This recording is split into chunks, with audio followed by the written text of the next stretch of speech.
Alam mo bang napakasarap ng buttered garlic tahong? Tara, magluto tayo.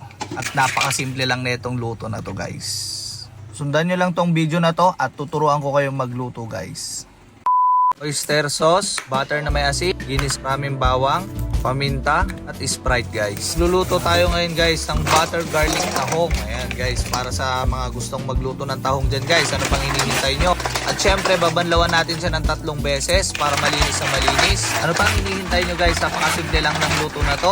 Masubukan nyo na rin guys kung gaano kasarap yung buttered garlic tahong na yan. Tagal na nga akong humihiling ng tahong ni Carla. Tumatawag na nga ako doon sa delivery boy namin para makakuha ng tahong.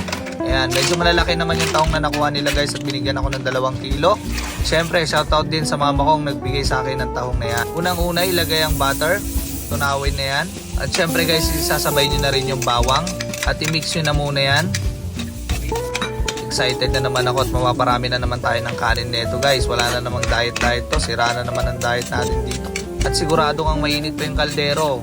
Ubus na yung laman. At isasalang na nga natin yung tahong guys pag medyo nag-brown. Okay na yan. Huwag naman masyadong sunog. Salin na nga natin lahat ng tahong guys. At imimix na lang din natin to. Pag ganito nga naman ang niluluto nyo, ewan ko na lang kung hindi pa kayo matakam. Ayan, napakasarap. At halu-haluin lang natin yan guys. Habang hindi pa nakabuka, haluin na nang hahaluin yan. Para kumapit na yung bawang at butter sa shell nya mismo. Siyempre lalagyan na rin natin ng paminta, oyster sauce. Ayan. Lalagyan na rin natin siya ng seasoning at konting asin guys. Ayan, kung mapansin nyo guys, konti lang dahil maalat na yung tahong na yan. Ayan, at halu-haluin na muna natin guys. Mamaya na tayo magdadagdag na asin pag kulang. Siyempre lalagyan na rin natin ng konting Sprite guys. Medyo dinagdagan ko nga ng konti guys dahil mahilig sa sabaw yung anak ko. Kahit na dapat walang sabaw ito, nilagyan ko na lang din ng konti guys para may sabaw yung anak ko sa tahong. Ayan na nga, tinalo-halo. At siyempre tatakpan muna natin ito. At mamaya-maya luto na ito. Ayan na nga guys, tinitikman ko. Ganun lang kasimple guys magluto. Butter garlic tahong guys. Ayan. Kung ako sa inyo guys, subukan nyo na. At napakasulit, napakasarap na itong tahong na ito. Ayan na nga guys, at luto na. Napakasimple lang guys magluto na ito. At sigurado mapaparami na naman kayo ng kain dito. Siyempre guys, kakainin ko sa harapan nyo kung gaano kasarap yung tahong natin na yan. Ayan o.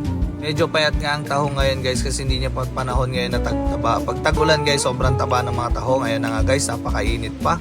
Pero napaka-solid talaga.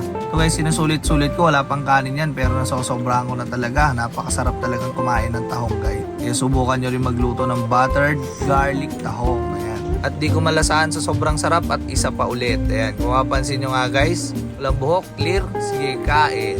At ito nga pala guys, ang pagtanggal ng buhok na yan guys, makakuha ko dito ng may buhok. Ganito lang pala siya tatanggalin guys. Hahawakan nyo yung buhok at kakagatin nyo, hihilahin nyo guys. Ayan, yan yung tatanggalin nyo. So yun guys, hanggang dito na natin video.